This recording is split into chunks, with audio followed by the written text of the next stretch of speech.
तो चलिए गाइस, अब हम इस लेक्चर में अपने एक बहुत ही इंपॉर्टेंट फंक्शन के बारे में बात करेंगे जिसका बहुत ज़्यादा यूज होता है मशीन लर्निंग में, स्टेटिस्टिक्स में, लीनियर अलजेब्रा में, हर जगह ये फंक्शन यूज होता है गाइस। और ये फंक्शन है कोवेरिएंस मैट्रिक्स निकालने का फंक्शन। जी हाँ गाइस।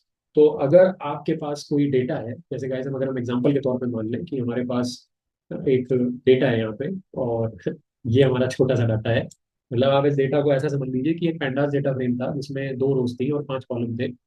और हर कॉलम गाइज आपको पता है कि एक सेपरेट वेरिएबल का डेटा होता है, और दो रोज है हमारे पास। तो गाइज मान लीजिए हमने इसको एरे में कन्वर्ट किया हुआ है, और हम अपने हर कॉलम के बीच में कोवेरियंस कैलकुलेट करना चाहते हैं।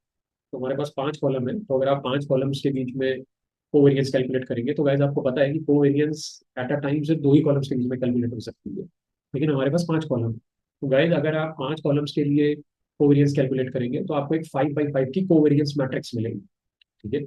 तो अगर आपको कोवेरियंस मैट्रिक्स चाहिए तो गाइज आप आसानी से अपने नेक्स्ट फंक्शन का यूज कर सकते हैं। तो जैसे मान लीजिए मुझे अपने पांचों कॉलम्स के बीच में अलग अलग कोवेरियंस कैलकुलेट करनी है। तो what I will do is I will write COV math equals to NP dot COV. ठीक है, और मैं एरे पास कर दूंगा अपना जो भी मेरा एरे है। लेकिन गाइज इसमें जो दूसरी सबसे इंपॉर्टेंट चीज है वो है रो वैर। ठीक है, रो वैर क्या है देखिए मैं बताता हूँ गाइज। नीचे अगर आप आएंगे तो यहाँ पे देखिए लिखा हुआ है, ये एक बुलियन वैल्यू आपको देनी होगी। अगर रो वेर की वैल्यू ट्रू है तो आपका फंक्शन क्या करेगा, वो हर रो को एक वेरिएबल की तरह ट्रीट करेगा।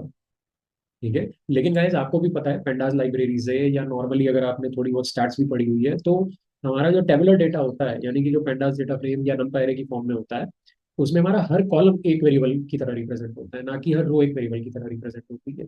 तो गाइस आप इसको रो वेर इक्वल टू फॉल्स पास कर दीजिए, क्योंकि गाइस अगर आप इसको फॉल्स नहीं देंगे तो फिर ये क्या समझेगा, ये समझेगा कि जो एक रो है ना वो एक वेरिएबल, यानी कि ये बोलेगा कि आपके डाटा में सिर्फ दो ही रैंडम वेरिएबल्स का डाटा है। लेकिन गाइस मैं तो ये कह रहा हूँ कि हमारा जो नंपाई अरे है उसमें हर कॉलम एक वेरिएबल है, यानी कि मेरे पूरे नंपाई अरे में पांच वेरिएबल्स का डाटा है।